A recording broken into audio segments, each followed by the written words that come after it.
Bienvenidos a su programa Desenlaces. Hoy me honra tener como invitado a un coronel de la aviación militar venezolana, licenciado en meteorología con una maestría en gerencia ambiental. Ha sido jefe del Servicio de Meteorología de la Aviación Militar Bolivariana. También ha sido director de administración de la Dirección General de Contrainteligencia Militar y actualmente se desempeña como ministro del Poder Popular para Ecosocialismo y Agua. Si usted quiere interactuar con nuestro invitado, hágalo a través de nuestras redes sociales, Desenlaces TV en Twitter, Desenlaces TV en Instagram. Ministro, bienvenido. Buenas tardes, Rodolfo. Muchas gracias por la invitación y prestarnos esta ventana para difundir al colectivo venezolano lo que estamos haciendo en materia de ecosocialismo. Muchas gracias a usted por venir. Ministro, yo quisiera que comenzáramos un poco con el tema ecosocialismo. Aquí en Venezuela tradicionalmente siempre ha existido una cartera, un ministerio que se encarga del tema ambiental. Pero esa transición del Ministerio de Ambiente al Ministerio de Ecosocialismo y Agua, ¿a qué se debe? Sí, esto representa una iniciativa de nuestro presidente obrero Nicolás Maduro, el de cambiarle la denominación de ambiente a ecosocialismo. ¿Por qué? Porque hablar de ecosocialismo es una forma de vida. Si nosotros como país revolucionario y bolivariano estamos en contra de la doctrina capitalista que coloca en el centro el capital, luego el socialismo coloca en el centro a la persona, el ecosocialismo coloca en el centro a la sociedad. Es decir, cómo la sociedad tiene que interactuar con su entorno para preservarlo en el tiempo. Anteriormente, y es así, la visión ambientalista es ver los recursos naturales como recursos que no se pueden tocar, que no se pueden manejar. Es al contrario, nosotros tenemos que educar al pueblo en materia de cómo nosotros interactuamos con ese entorno que nos rodea y hacerlo amigable y respetarlo para preservarlo para las futuras generaciones. Es el cumplimiento del quinto objetivo del Plan de la Patria, legado de nuestro comandante eterno Hugo Chávez. ¿Cómo hacemos para nosotros dar el ejemplo en el mantenimiento de la vida y la preservación de la vida en el planeta? Y sin duda que usted se ha trazado como una de las primeras líneas en el ministerio el tema de la educación, Así es. de fomentar, sobre todo en los niños a temprana edad, lo que es los valores de la conservación del medio ambiente. Sí, efectivamente, si nosotros tenemos que apostar es al futuro de nuestro país y del planeta. Y el futuro de nuestro país y del planeta está en los niños, en las futuras generaciones. Indudablemente nosotros tenemos que buscarnos actualmente esos aliados que ya son generaciones que están en avanzada edad, porque también hay una conciencia de conservación, pero va a haber una resistencia mayor. Sin embargo, sembrar en el futuro del país es sembrar en los niños, en esas futuras generaciones, para que vean el ecosocialismo como una forma de vida. Y también quiero ahondar, Rodolfo, en este tema del ecosocialismo, que pareciese que es un tema netamente nuestro. Y el tema de hablar de ecosocialismo en el mundo se está multiplicando. Precisamente el año pasado nosotros tuvimos intercambios con 8 países, delegaciones de 8 países del mundo, desde África, inclusive de Estados Unidos. Ya en Estados Unidos hay delegaciones que en vez de denominarse ambientalistas, se denominan ecosocialistas, porque ellos ven el modelo ecosocialista como el modelo que en verdad va a garantizar la preservación de la vida en el planeta en el futuro. De tal manera que esto es un mecanismo, una forma de vida, un modelo productivo donde nuestro principal interés es en la educación del niño como futuro sustento de esta vida en el planeta. Así es. Yo quisiera que habláramos, en primer lugar, del plan de agua, que es tan importante para todos los venezolanos. Sí, nuestro presidente obrero Nicolás Maduro en el mes de diciembre del 2017 aprobó importantes recursos. ¿Por qué en el plan de agua y en el plan de la basura también, que fueron 2 temas importantes, donde garantiza la disponibilidad presupuestaria tanto en bolívares como en divisas para la adquisición de equipamiento? Porque el plan de agua para Venezuela, y hablando de educación ambiental, también pasa por un problema de hacerle conciencia al pueblo. Fíjense que nosotros a nivel nacional, en infraestructura, tenemos capacidad de generación de agua de hasta 183.000 litros de agua por segundo. Por las diferentes afectaciones que también hay que decirle al pueblo venezolano, la guerra económica nos ha afectado muchísimo, porque el bloqueo que nos han hecho para cancelar, fíjense que nosotros desde el año pasado hemos querido traer tecnología de los Estados Unidos y no hemos podido, aun cuando los contratos estaban hechos, todo listo, simplemente porque el pago ha rebotado. Pero bueno, ese es un tema que podemos discutir en otra dimensión. El plan de agua, tenemos una capacidad de 183.000 litros de agua por segundo. Actualmente generamos 123.000 litros de agua por segundo. Cuando nosotros determinamos, de acuerdo a las normas internacionales, cuánto de agua debería tener una persona para que diariamente cumpla todas sus actividades, tanto de aseo o oficios en el hogar, todo lo que tenga que ver, ellos indican que debería ser 250 litros diarios por persona. Países como Inglaterra, la tasa son 150 litros diarios por persona. En nuestro país, parte también de esa educación que tenemos que darle al pueblo, hay sitios donde gastan entre 400 y 450 litros de agua por segundo. ¿Qué es lo que sucede? Cuando uno coloca cuánta de agua estamos produciendo, cuánta agua necesita el Estado, estaríamos viendo que son necesarios generar hasta 93.000 litros de agua por segundo para cubrir la demanda a nivel nacional. Presidente decía, el plan Chamba Juvenil, dos pilares fundamentales, estudio y trabajo. O sea, los jóvenes, tenemos que garantizar que los jóvenes sean, digamos, le den continuidad a sus estudios, que nadie abandone los estudios. Sea en el liceo. Trabajo siempre va a suponer un riesgo en ese sentido. Cuando el joven empieza a ganar dinero, de repente siente sí, que el estudio puede ser un tropiezo para eso. Sí, pero entonces ahí el plan Chamba Juvenil empieza a, digamos, a organizar de alguna manera las líneas de trabajo. Nosotros decimos, el que estudia, por supuesto, no ingresa a un empleo formal de tiempo completo, porque tenemos que garantizar que mantenga la consecución de los estudios, que le dé continuidad a su formación. Es fundamental que los jóvenes puedan continuar estudiando.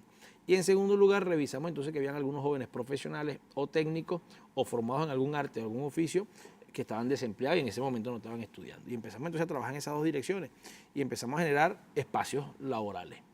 Desde la empresa fundamentales del Estado, PDVSA, Banca Pública, Banco de Venezuela, Banco del Tesoro, Banco Bicentenario, CanTV, Movilnet, instituciones del Estado. La SUNDE, por ejemplo, asumió no menos de 1.000 jóvenes profesionales para incorporarse en las tareas propias de la SUNDE, de acuerdo al perfil que nos pedía la SUNDE, y se convierte entonces el plan Chamba Juvenil en una especie de, digamos, de centro, de espacio, de instancia donde la juventud venezolana se incorpora para optar a un trabajo, pero además se convierte entonces en, digamos, ¿cómo decir?, de la base de datos, de alguna manera, donde empresas del Estado, instituciones, incluso algunas empresas privadas nos han pedido, yo necesito jóvenes con tal perfil, vamos incorporando jóvenes entonces al empleo formal, al empleo productivo.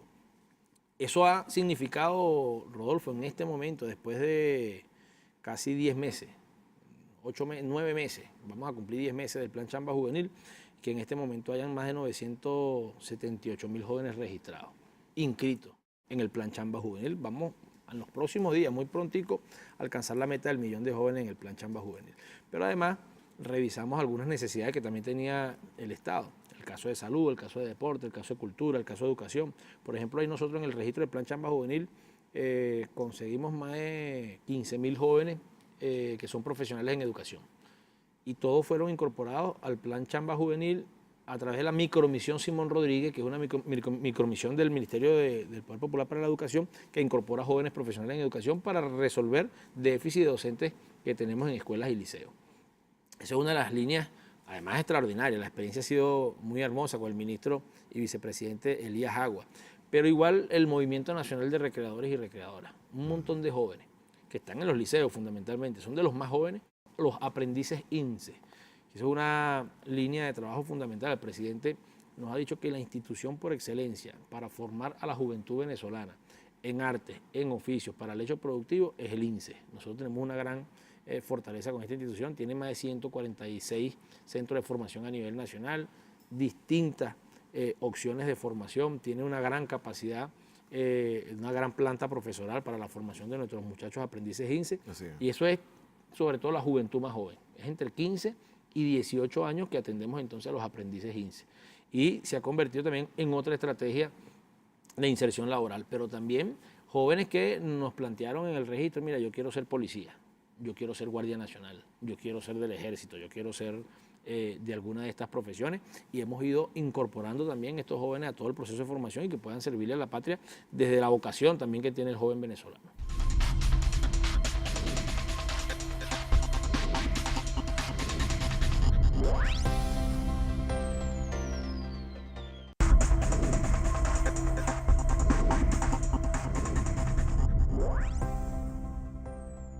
Hoy tengo el honor de contar como invitado a un mayor general del Ejército Bolivariano. Ha sido presidente de la Corporación Venezolana de Guayana. En 2 oportunidades ha sido ministro del Poder Popular para la Alimentación, vicepresidente de Seguridad y Soberanía Alimentaria. También en 2 oportunidades ministro del Poder Popular para el despacho de la Presidencia y seguimiento de la gestión de gobierno. Actualmente se desempeña como ministro del Poder Popular para el Transporte. Ministro, el Metro de Caracas ha sido golpeado reiteradamente, haciendo ver que es un servicio que no favorece a la mayoría del pueblo venezolano, que contrasta realmente ese criterio, porque el venezolano que utiliza, los millones de venezolanos que utilizan el Metro de Caracas en sus diferentes líneas, pueden dar fe de la eficiencia de este servicio. Pero sin embargo la derecha ha esgrimido razones para crear una campaña, una matriz de opinión negativa acerca del metro. Por el contrario, hemos visto una campaña que se llama Por Amor al Metro, bien bonita y bien interesante, que deja ver la realidad del sistema. Esa campaña inclusive ustedes la han podido ver a través de la señal de TV y los diferentes medios públicos. Yo quisiera que nos hablara un poco al respecto. Mira, el Metro de Caracas y sus otras áreas que se han ido incorporando al Metro de Caracas es para nosotros hoy en día, como nos lo dice nuestro presidente, mi comandante Nicolás Maduro Moro, se ha convertido para nosotros en algo de importancia relevante. Yo particularmente le he colocado como un patrimonio de Caracas. Así es. Así lo consideramos. Y nosotros quizás tendríamos que hacer un poquito de historia desde que nació el metro en el año 83 a lo que es el metro hoy en día. El metro nació en el año 83 como un sistema de transporte exclusivo para un sector de la población. No tenía en tiempos de la Cuarta República acceso al metro cualquier ciudadano o ciudadana. Nosotros podíamos comparar que en los años de inicio del metro, un transporte superficial, el pasaje en un autobús superficialmente costaba $1, por poner un número, en el metro costaba 4, lo que ya hacía que no toda la población podía acceder a montarse en el metro. El metro en tiempo de la Cuarta República nació con 21 estaciones. Mi comandante Chávez introdujo a ese metro 27 estaciones más. Y hoy en día contamos con un metro que tiene 48 estaciones, el metro propiamente dicho, y tenemos las estaciones que van Cable Tren, Metro Mariche, la estación de Cable Tren en San Agustín, y todo un sistema que lo acompaña, que es el sistema de transporte superficial. Y hay datos bien interesantes que nosotros hemos revisado y evaluado. Hoy el metro está transportando diariamente a más de 2,5 millones de personas desde las 5:30 de la mañana que abre sus puertas hasta las 11 de la noche que cierra su puerta el metro. El metro hace su recorrido en las 5 grandes líneas principales: Propatria, Palo Verde, Artigas, La Junta, el Valle, La Rinconada, cada una de las líneas. El metro recorre diariamente más de 21,000 kilómetros. Recorre el metro con todos sus vagones diariamente en ese transporte constante de personas de un lado para otro.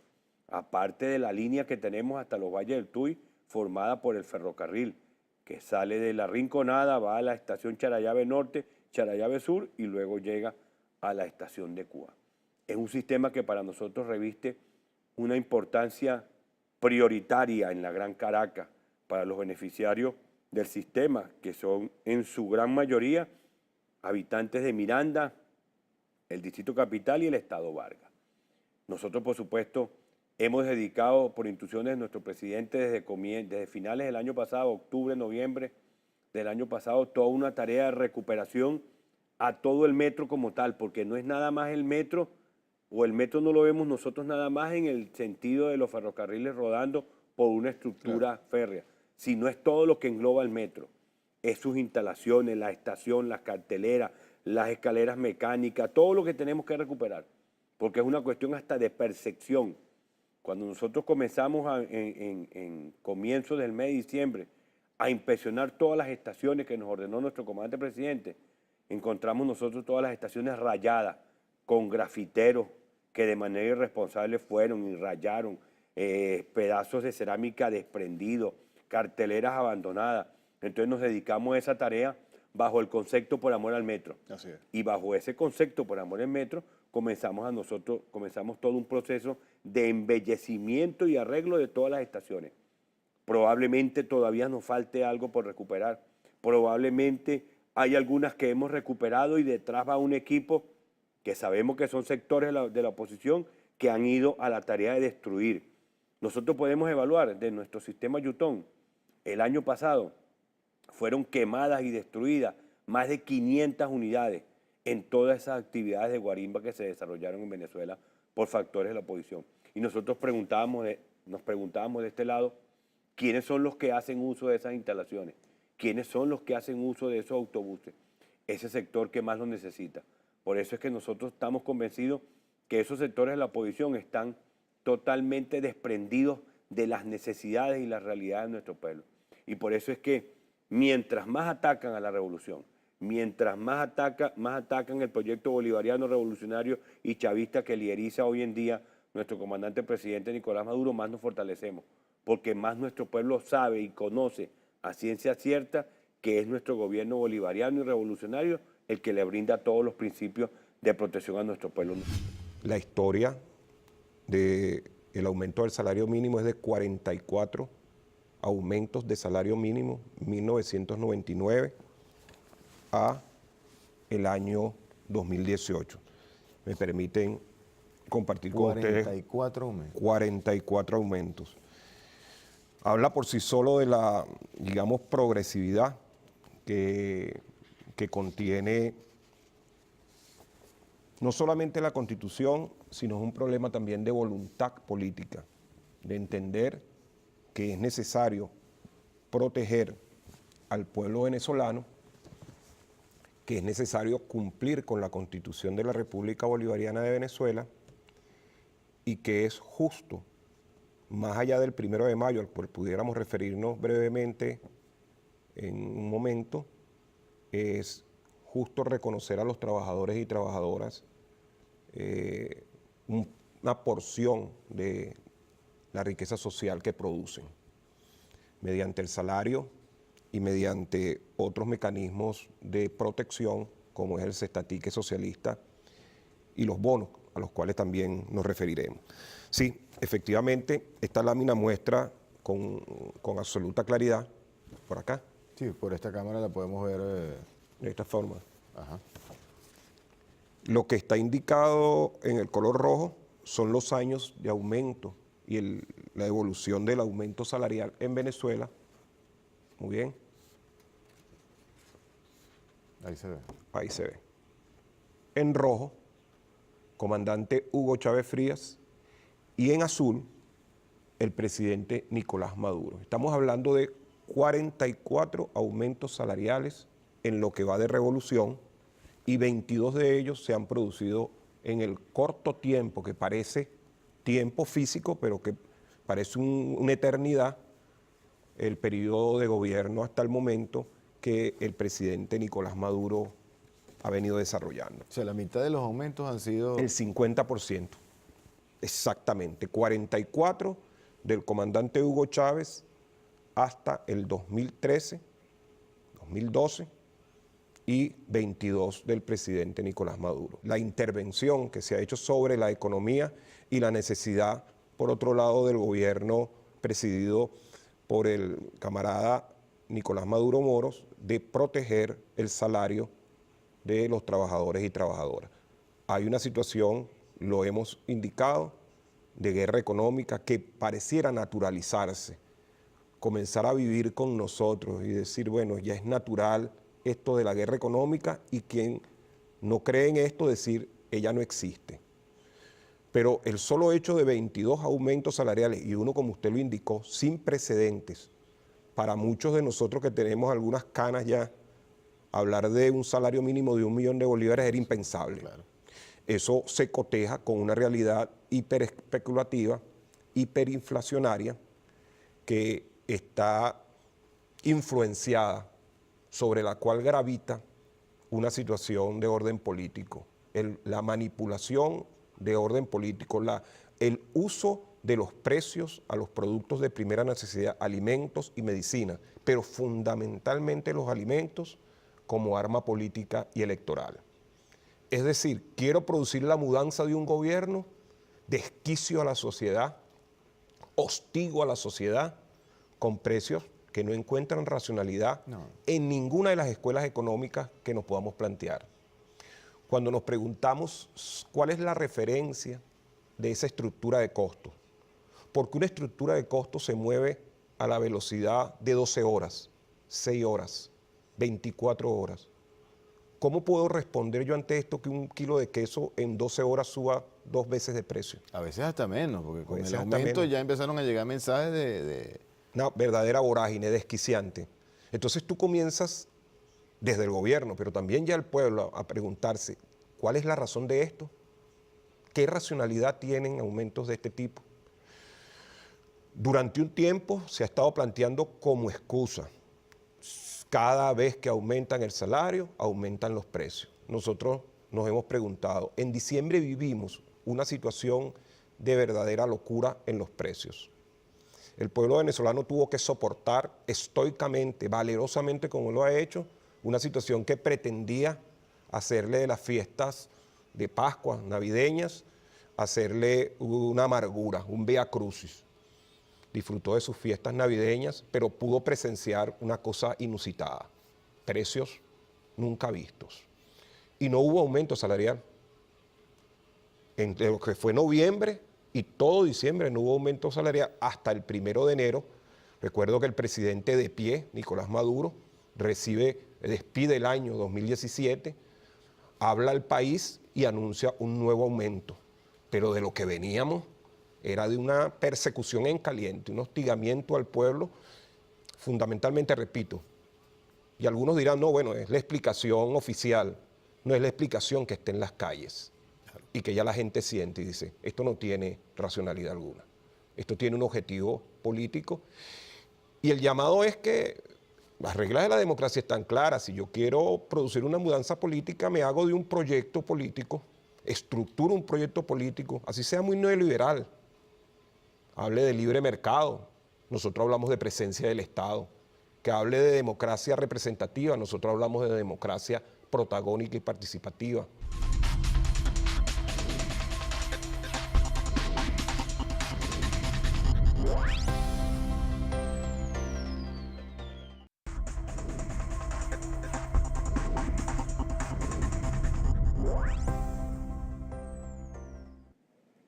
Estamos de vuelta en su programa Desenlaces, acompañado del ministro Ramón Velázquez. Ministro, habíamos dejado el tema en el aire del Plan Nacional de Recolección de Desechos Sólidos, que también es algo que le interesa a toda la colectividad. Háblenos un poco al respecto. Sí, los recursos también están garantizados, punto de cuenta que firmó nuestro presidente Aurelio Nicolás Maduro, pero el Plan Nacional de Recolección de Basura va más allá y nosotros tenemos una deuda en el Plan de la Patria. En el Plan de la Patria establece tanto en el objetivo número 3 como en el objetivo número 5, aparte de preservar la vida en el planeta, el comandante eterno Hugo Chávez ordenó la creación del Sistema Nacional de Gestión de la Basura. Y un sistema de gestión nacional de la basura pasa por varias fases. No solamente es la dotación de compactadoras y de maquinaria para las alcaldías y las gobernaciones para el manejo de la basura. Eso va más allá. Y el más allá implica conformar una verdadera política nacional. Y la verdadera política nacional, para que se cumpla, lo más importante es que todos los actores que tienen que cumplirla la entiendan, se conozca con exactitud para poder llevarla a feliz término. Y dentro de esos actores están los alcaldes y los gobernadores. De acuerdo a las estadísticas, Venezuela produce diariamente entre 20.000 y 25.000 toneladas de basura, diario. Dentro de los estados, el estado donde más se produce basura es el estado Miranda, casi 5.000 toneladas diarias. Después viene el Zulia, y uno de los que menos genera basura es en el estado Amazonas. La gráfica es descendente. Esto amerita la participación de todos los actores e inclusive de la comunidad, que es parte también de cómo estamos llevando a cabo ese diseño del Sistema Nacional de la Basura. Se ha cuantificado por alcaldía y por gobernación cuánta maquinaria necesita, cuántas compactadoras necesita, dependiendo de la cantidad de basura que ellos están generando. Esto nos da una metodología científica para que cuando llegue el equipamiento estaríamos hablando de más de 3.000 equipamientos para la recolección de la basura, tanto compactadoras, contenedores y más de 300 maquinaria pesada para llevarlo a los vertederos finales de la basura. Y ello también lleva consigo un plan de capacitación. Porque, ¿qué se ha observado? Si nosotros tenemos que hacer un análisis de los últimos 40, 50 años en Venezuela, en el periodo de la democracia donde más se ha invertido ha sido en el gobierno revolucionario, donde inclusive hasta los años 1990 lo que existían eran unas normas técnicas. En el 2004 sale una primera ley de la basura. En el 2010 sale una segunda ley de la basura, que esa ley inclusive ahorita nosotros mandamos a hacerle una modificación a nuestra Asamblea Nacional Constituyente.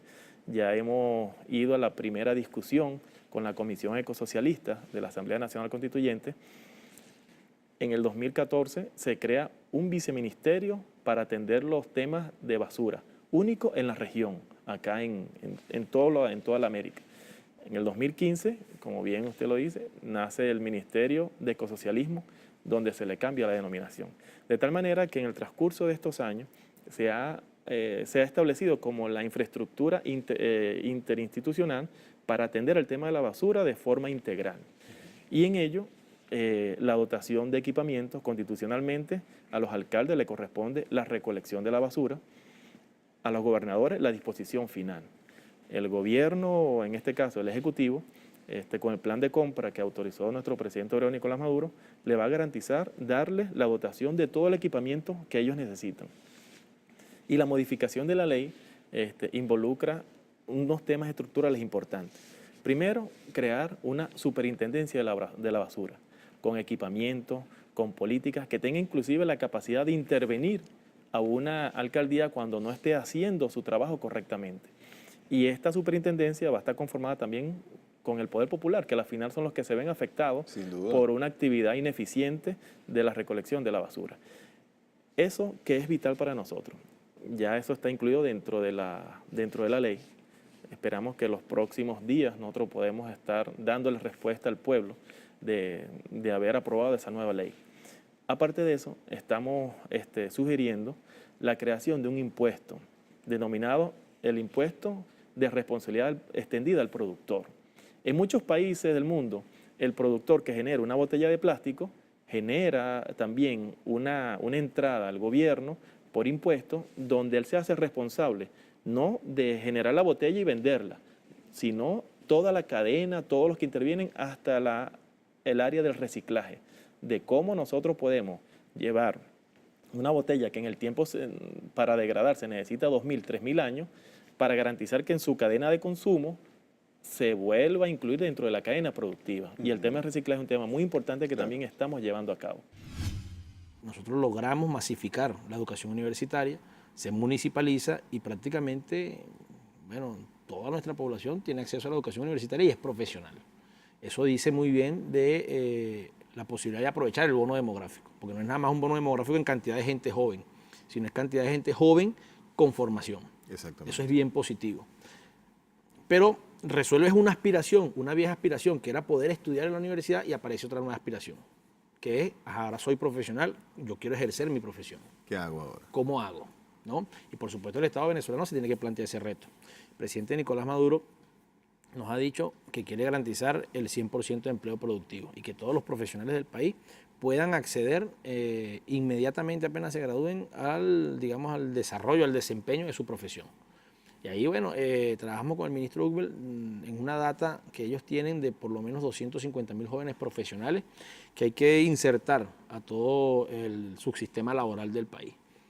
Pero además nosotros tenemos en el registro del Plan Chamba Juvenil no menos de 157.000 jóvenes entre técnicos y profesionales. Eso suma más o menos 402.000 en total.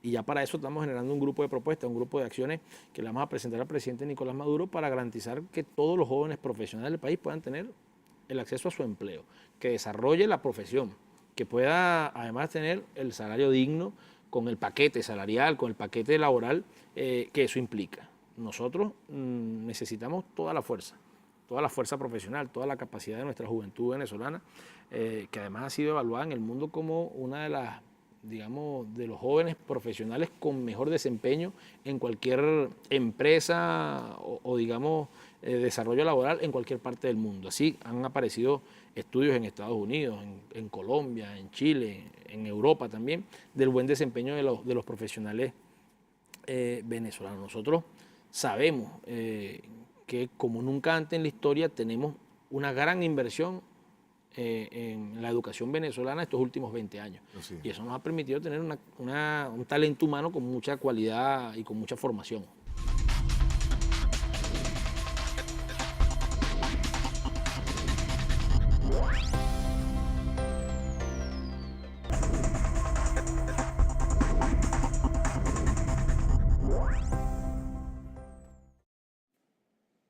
Hemos llegado a la parte final de su programa Desenlaces, pero todavía quedan temas sumamente importantes que abordar con el ministro Carlos Osorio.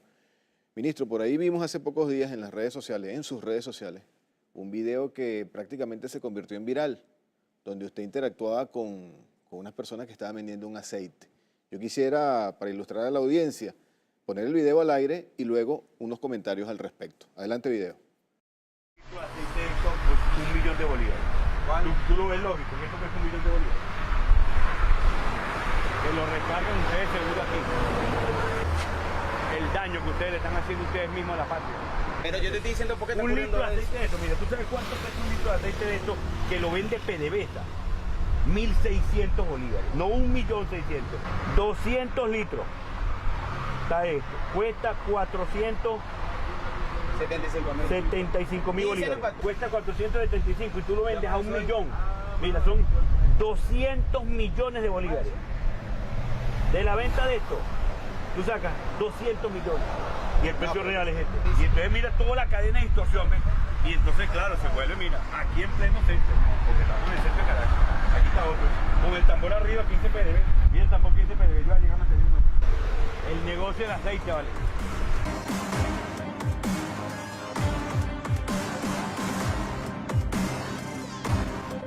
Porque ahí pasa un autobusero que carga pasajeros y tiene que comprar 15 litros.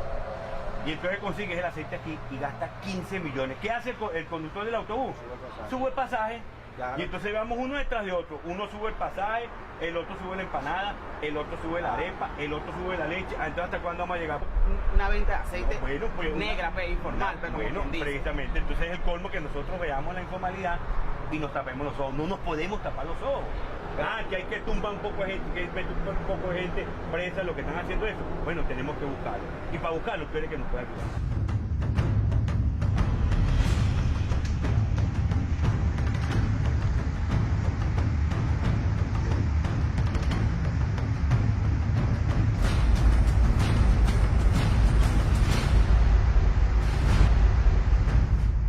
Para que el pueblo vea la verdad.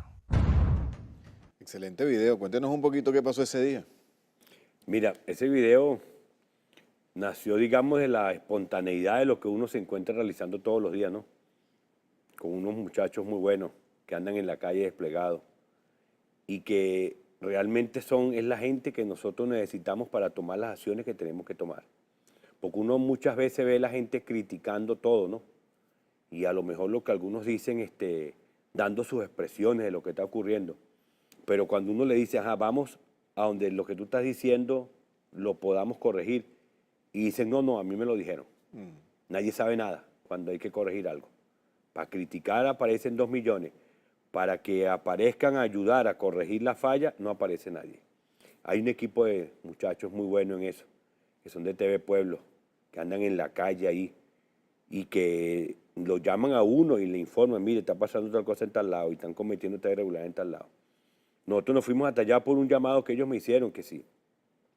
Esas deformaciones que tenemos en la economía, impulsadas precisamente por un sector de la oligarquía venezolana, impulsadas por el capitalismo yanqui que nos ha metido a nosotros un parámetro de precios que no es el parámetro de precios real que tenemos en Venezuela.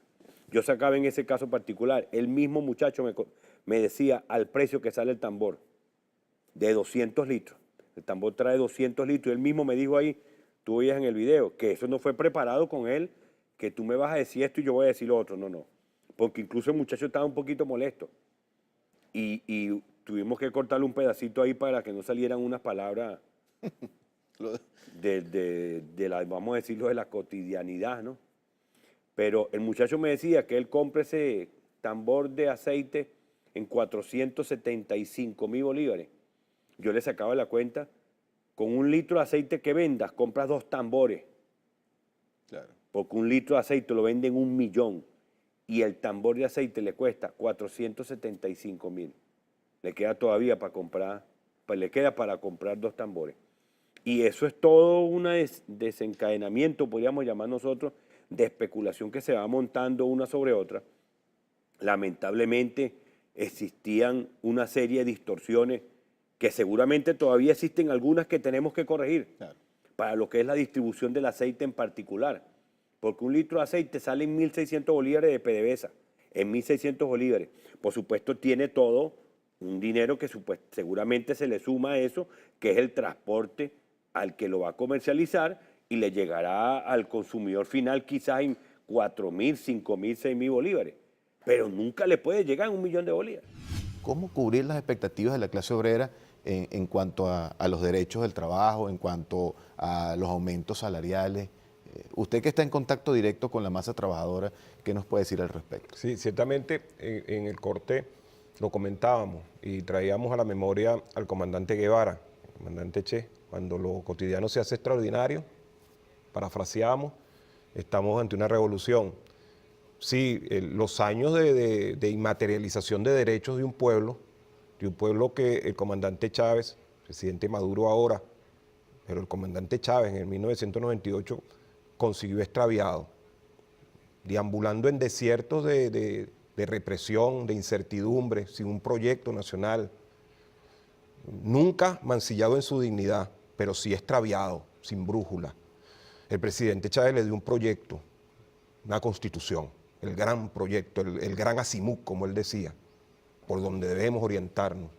Tomó de la mano al pueblo y el pueblo tomó de la mano al comandante y trazaron un rumbo, que es el rumbo de la revolución bolivariana. Y ese rumbo es un rumbo de materialización de derechos largamente olvidados, preteridamente negados al pueblo venezolano.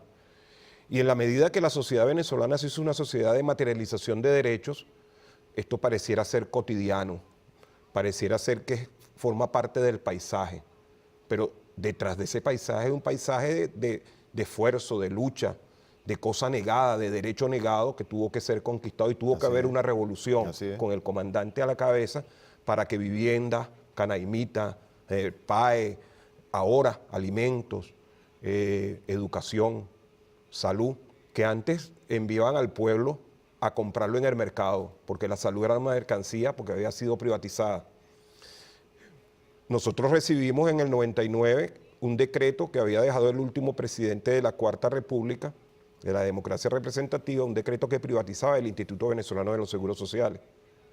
No solamente lo echó para atrás el presidente Chávez, sino que de las cenizas levantó el Instituto Venezolano de los Seguros Sociales. Hoy es una referencia. Nosotros conseguimos que la educación estaba en franco proceso de privatización. ¿Cuántos jóvenes nuestros no dejaron la vida en las calles de Caracas peleando contra el proyecto, el PLEX, el proyecto de Ley Orgánica de Educación Superior, que privatizaba las universidades?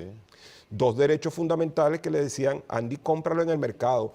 Aquella premisa neoliberal de sé eficiente y sobrevivirás, el darwinismo social. Compite salvajemente uno contra otro y sobrevivirás. pero que no había un manto protector, un Estado que interviniera en áreas fundamentales, en donde debía prestar un acompañamiento. Las pensiones, ministro. Las mismas pensiones, por acá tenemos la evolución, ya que lo menciona, la evolución de las pensiones en el país. Esto es un orgullo cuando lo presentamos fuera de las fronteras, ver a nuestro pueblo protegido en la contingencia de vejez al 100%.